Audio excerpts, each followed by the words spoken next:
Good afternoon to you. I do hope that you're doing fine. Today, our second lesson, we're focusing on nutrition and the growth process. Of course, in our previous lesson, we introduced what nutrition is, and we say that basically it focuses on the processes of ingestion, digestion, absorption, assimilation, and then there is the exit of the waste products from the body. So, what is growth? Or what is a growth spurt? Of course, growth is whereby we are able to achieve different milestones within our bodies. Like from children, when they're born, we expect that by about 6 months they have their first set of teeth. They're able to have head control. Maybe around 7, 8, 9 months they're able to crawl, standing, walking a bit or while holding on some things. That is growth. And then about a growth spurt, it's basically a period of time when growth is accelerated, that is happening faster than usual. And typically, we usually see this happening during infancy and adolescence. So during the growth spurt, usually hormones, including the growth hormones, testosterone, estrogen, and progesterone, and others promote this rapid pace of growth. So you'll find that in infancy, as children keep growing, their nutrient demands are higher. They need to keep feeding frequently, but small amounts of meals.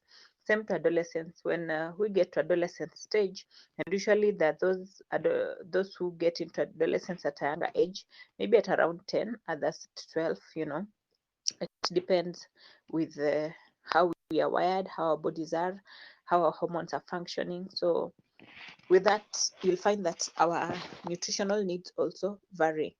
So as a result, it results in more height growth and weight gain than any other time of childhood. So when we talk about growth spurts, when do teenage growth spurts happen? Usually for girls, the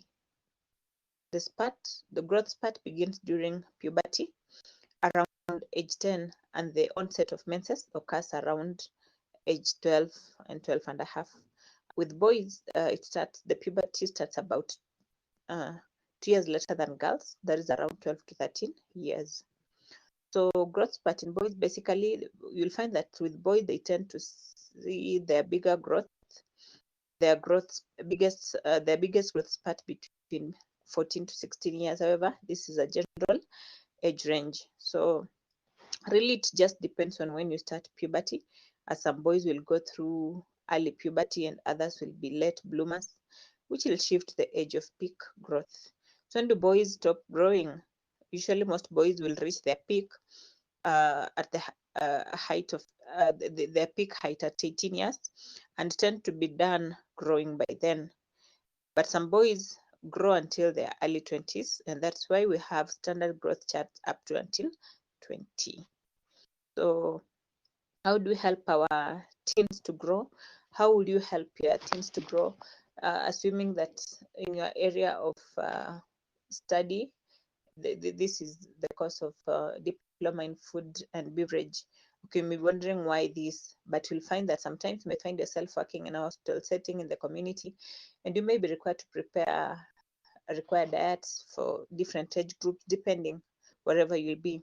So it's always important on the teenagers because they're in the first growth spurt period for us to help them achieve this better. There are usually 7 ways in which we need to follow up. One is getting enough sleep. We need to encourage them that they get enough sleep.